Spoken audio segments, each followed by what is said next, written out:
Today on the newscast, foreign fighters from Syria flocking to Ukraine to help the Russian war machine. Plus, new Israeli airstrikes near Damascus. Get all the breaking details next.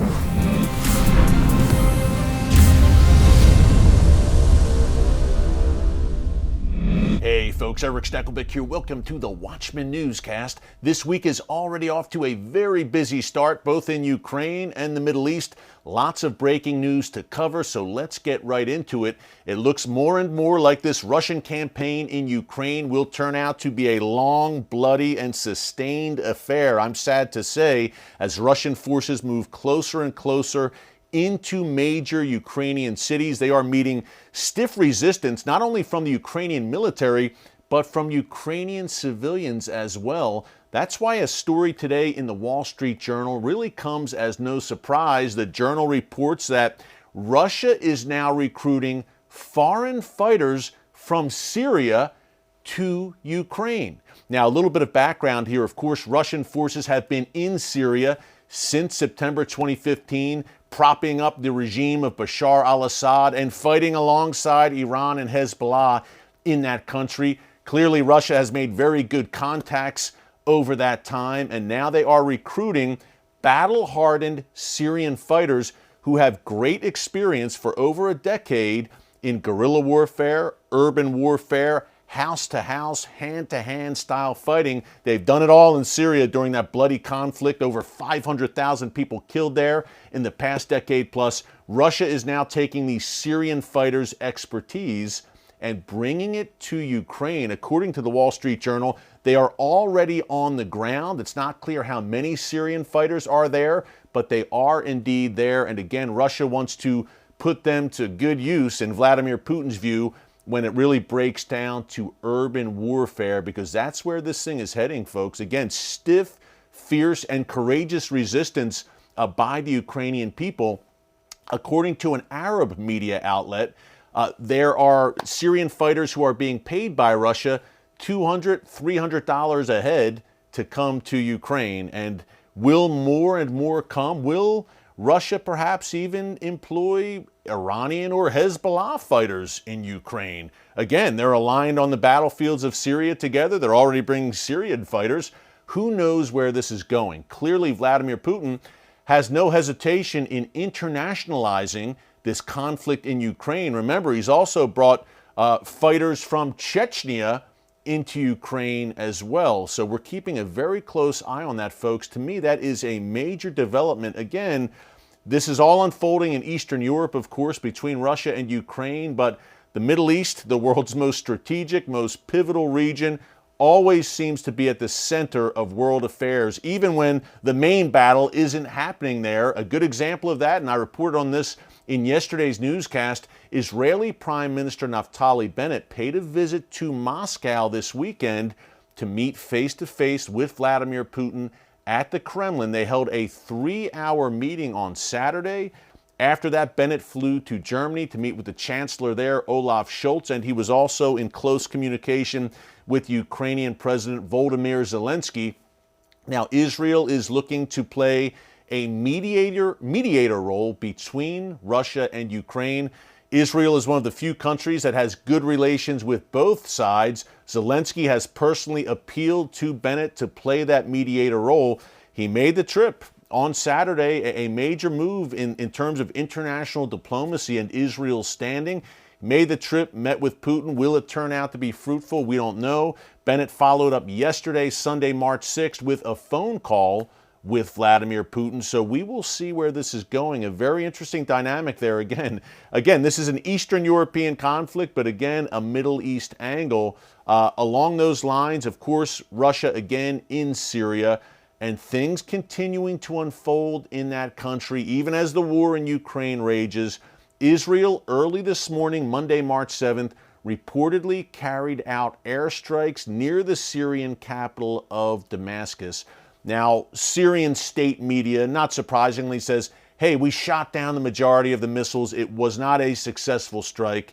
We don't know exactly what was hit, but we've reported many times here in the newscast, folks, over the past few months, this consistent flow of Israeli airstrikes near Damascus targeting Iran, Hezbollah and Iranian-backed fighters there. In particular, these weapons shipments, advanced weapons being stored there, precision-guided missiles, PGMs for short. If you watch the newscast on a regular basis, you've heard us talk about them many, many times, how they are a game-changing weapon, and Iran is attempting to transit those PGMs through Syria into the hands of Hezbollah in southern Lebanon. What are PGMs? What do? Well, they do exactly what their name says. These are precision-guided missiles that enable them to hit the target with great accuracy. That's a red line that Israel will not allow Iran to cross. So we've had these airstrikes around Damascus. Various weapons depots belonging to Iran and Hezbollah have been struck there as well. And when we talk about Damascus, and Watchman viewers comment on this on a regular basis, the first thing that comes to mind is Isaiah 17, the book of Isaiah, chapter 17, verse 1, which says that a day is coming when Damascus will cease to be a city. It will become a ruinous heap. That's not my words. I'm quoting directly from the Bible, Isaiah 17. So we've got a lot of Damascus watchers here in our Watchman viewership. Now, these missiles were this airstrike from Israel. According to Syrian state media, again, the missiles were launched from Lebanese territory. Israel launched them from above Lebanon. They didn't go into Syria directly. And that's interesting because, again, that very delicate dynamic we've talked a lot about here in the newscast in recent weeks, Israel's freedom of movement in Syria, which they must have to push Iranian forces back from Israel's border and, again, to stop those advanced weapons flow. Will that be affected by Russia? There's been this quote-unquote deconfliction, they call it, mechanism between Israeli officials and Russian officials. When Israel is going to carry out a strike in Syria, they give Russia a heads up. Again, there's thousands of Russian troops in Syria right now aligned with Iran and Hezbollah, so Israel gives Russia that heads up, and Russia has allowed Israel to operate freely. But is a day coming when that will all change? I don't think Vladimir Putin, needless to say, is a man Israel can trust, and on a dime he could change his mind and say, Israel, no more. We will no longer allow you to carry out strikes in Syria. The Israel Defense Forces, as I close here, something to mention real quick, released a very interesting statement today that 1 year ago, almost, on March 15th, 2021, the Israel Defense Forces shot down 2 Iranian drones that were about to enter Israeli airspace. Apparently, these drones were heading to the West Bank and Gaza and were carrying weapons, I presume, to be handed off to Hamas or Islamic Jihad fighters.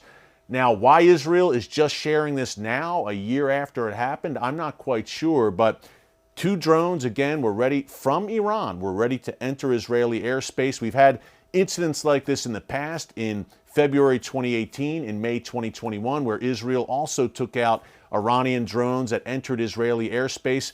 Apparently, these drones 1 year ago did not enter Israeli airspace. Israel was able to intercept them before they did. But it shows you once again the drone factor and how Iran is attempting to become a drone superpower in the region. Not only Iran itself domestically producing thousands of these drones, but attempting to hand off these drones to Hamas and Hezbollah, the Houthis, Islamic Jihad, and those various Shia militias in Syria and Iraq as they attempt to encircle Israel with a ring of fire, drones and missiles. Last note here, that Iranian nuclear deal, folks, it refuses to die. I've compared it to a vampire or a zombie that rises from the dead, and unfortunately it looks like in Vienna, the powers there, Iranian diplomats with diplomats from the US, France, Britain, Germany, China, and Russia, are very close to reviving that Iran nuclear deal. And one interesting nugget here, again, linking the Middle East to the conflict in Eastern Europe, Russia is apparently dragging its feet now. Russia, which, by the way, is reportedly playing the main role in brokering this Iran deal. Thank you, Biden administration, allowing that. But Russia is now apparently dragging its feet and saying, hey, we want to make sure that the sanctions that the West is levying against us over Ukraine do not affect our capability to do business with Iran. So we'll see where that goes, but it shows you once again, Russia and Iran, for all their differences, do have a very close alliance, and we have Russia, Iran, China, and to a lesser degree, North Korea on the march and certainly feeling empowered and emboldened right now. Folks, keep all of this in your prayer. We're watching it all very closely here at the newscast, and we will have more breaking updates for you tomorrow. Until then, God bless you, and remember, never hold your peace. Hey everyone, thanks for checking out the Watchman Newscast. If you enjoyed this episode and want to see more, make sure you go ahead and hit the like button, click subscribe, and tap the bell icon to turn on notifications for new Watchman Newscast episodes every weekday.